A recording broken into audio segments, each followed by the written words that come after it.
Wagwan. Good morning, good night. Welcome back. And if you're listening for the first time, I'm your host, Melanie Byfield, welcoming you back to what is now episode 33 of The Real Situation, where we give you a taste of Jamaican politics. Yeah, man, made a small change. We're in season 2, but I decided to just continue the episode numbers. Well, I hope you had a very Merry Christmas, a Happy Kwanzaa, and that your New Year so far is great. It's been a long time. I shouldn't have left you without a dope beat to step to. Yeah, I'd see a man about a dog scene, but midday I know. I want to offer my condolences to the families of Ambassador Curtis Ward, Kat Kaur, Jimmy Cliff, Barrington, Barry G. Gordon, Alan Skill Cole, and Sly Dunbar, who left us this year and went on to glory. Also worth a mention is Titchfield's 240 years of academic excellence. The Governor-General proclaimed March 30 as Titchfield High School Day. With the pressure that education is under, it's absolutely worth highlighting the positives that occur in that area. The Rural Reid trial, an update on that. That's been adjourned until April 13. The attorneys will be attending to fix a date for the continuation of the trial after the defence attorneys failed to attend court. At the last hearing, and the one that did attend, was 45 minutes late looking for parking. Prosecutors alleged that there were fraudulent payments made for work that was never done or services that were never provided to either the Education Ministry or the CMU, the Caribbean Maritime University. And that the money from these payments was transferred from the CMU and the Education Ministry to the accused, who are Kim Brown Lawrence, who was a JLP party Brownstown. She was part of the JLP's Brownstown division. The former CMU president, Professor Fritz Pinnock, Ruel Reid, Reid's wife, Sharon Reid, and their daughter, Sherelle Reid. They're accused of participating in a scheme in which more than 25 million was taken from those two institutions and transferred to various accounts, either owned or controlled by the accused. On the subject of courts, there's been a couple of happenings going on at the CCJ. It's important to know what's going on at the CCJ because it's one of the issues that caused a roadblock in the constitutional reform, right? The Honourable Mr. Justice Winston Anderson, President of the Caribbean Court of Justice, he went to Guyana and swore in Mr. Justice Arif Bolkan. He's Guyanese. He was sworn in as a judge of the CCJ in October last year by the President of Guyana, Dr. Mohammed Irfan Ali. Mr. Justice Bolkan is actually going to be replacing, he's going to be filling the vacancy that was created when Justice Anderson became the president in July last year. So a little bit about Justice Bolkan. He has a Bachelor's of Law from UWI. He has a legal education certificate from the Hugh Woodin Law School. He has a Master's of Law from University College London. He has a Doctor of Philosophy in Law from York University in Canada. He sat on the Court of Appeal in Guyana in 2018, and since May 2022, he served as a judge of the Court of Appeal in Belize. There were 26 applications made for that vacancy, and Justice Bolkan beat all those applicants from Australia, Barbados, Canada, Cameroon, Fiji, Guyana, Jamaica, Kenya, Nigeria, Pakistan, St. Lucia, Sri Lanka, the US, and Trini, to become the third Guyanese national who will be appointed to the bench.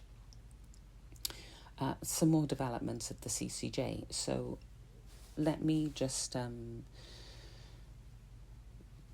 clarify something. So the CCJ has two jurisdictions, right? The originating jurisdiction and their appellate jurisdiction.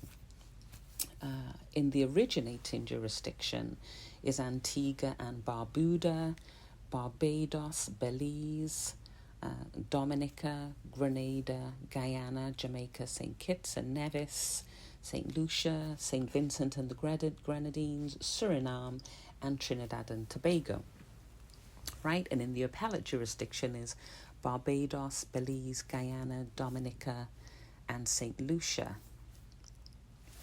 Now, we mentioned Suriname in the originating jurisdiction, right? A little bit about Suriname.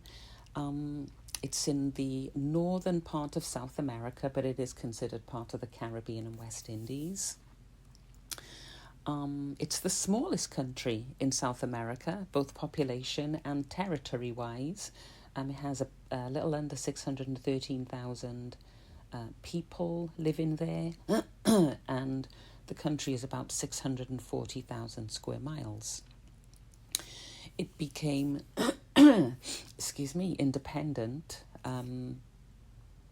in November 1975. And its highest court is the High Court of Justice in Suriname. So what's the relevance of the discussion on Suriname?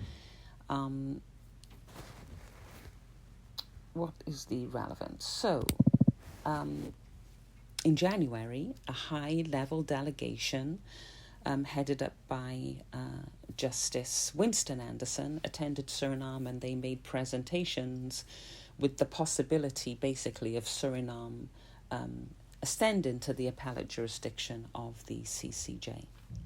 A couple of things to note there. He's advocating for a specific civil law chamber within the court that would hear appeals from Suriname. It would be managed under procedural rules drafted in Dutch. All the filings, evidence, correspondence submitted would be in Dutch. Why? Because that would be a reflection of the legal and linguistic context of Suriname, right? It's the only independent state outside of Europe where Dutch is the official and prevailing language in business, media, and education. And approximately 60% of the population speak Dutch as their native language in Suriname. So we're going to be following those developments. So let's check out the real situation, right? The Road to Republic website hasn't been updated. The Joint Select Committee report hasn't been published, and Marlene Malahoo Fort is still listed as the Minister of Legal and Constitutional Affairs. I mean, we know that's not correct, right? Because what is now called the Ministry of Justice and Constitutional Affairs is headed up by Chuck and Marissa. Remember? So what are we waiting on?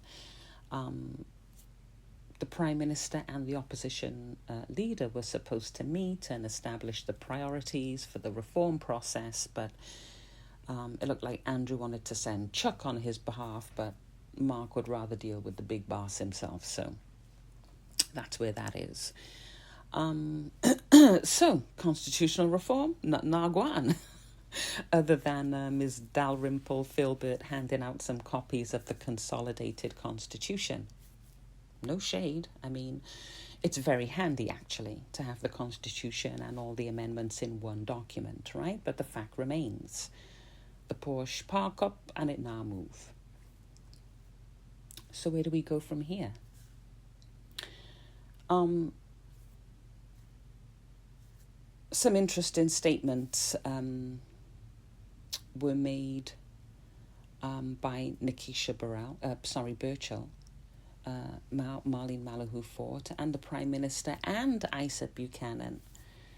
I'm going to talk about it more over the next few episodes, But there's a statement that has entered the arena of constitutional reform, right? And it is basically Hurricane Melissa exposed more than inadequacies in disaster preparation and emergency management at the local level, but let me start that again. Hurricane Melissa exposed more than inadequacies in disaster preparation and emergency management at the local level, but the shortcomings of an entire system. That's what we're going to be talking about in the next few episodes. So since my last episode, yes, Jamaica was hit by the worst hurricane to ever make landfall. Them call our category 5, but the dirty gal, Melissa, she go on so bad she couldn't even really be rated. Jamaica never deal with nothing like she before. Real bad gal. Anyway, the name was retired. Not Calfianium again. I mean, it was really terrible devastation, right? A lot of parishes still need help. My sincere condolences, right, to those who lost their lives, and I'm praying for all the people that are still affected in the many, many, many different ways, and, hoping that they find themselves in a position of normalcy soon. Some people lost everything. I mean, what wasn't washed away was blown away, but the spirit of solidarity was amazing. Shipping companies were overwhelmed with donations. People really came together and are still coming together. If you're still looking to provide assistance, please do. Every mickle, mecca, muckle. So whatever you can do, however big or small, even if you already helped and you want to do more, do it, right? Because the people of Jamaica, especially parishes like St. Elizabeth, Westmoreland and St. James, are going to need help for more than a minute. It's Easter. And as I'm humbly enjoying, the usual niceties, fried fish and crackers, bun and cheese, my mind is on those who lost everything in the hurricane. Happy Easter, my friends. You can find this podcast on YouTube, Buzzsprout, Spotify, Podcast Index, Deezer, Podcast Addict, Apple, iHeartRadio, and Amazon Music. And if you want to reason about anything or you can't find anything out of the material that I was talking about, you can email me on atasteofja@outlook.com. So until the next time, thank you for supporting this podcast. Back on a regular now. Please subscribe, like, follow, and share it with friends and family. And again, I thank you for taking the time to listen. One love. Yes, the word is love.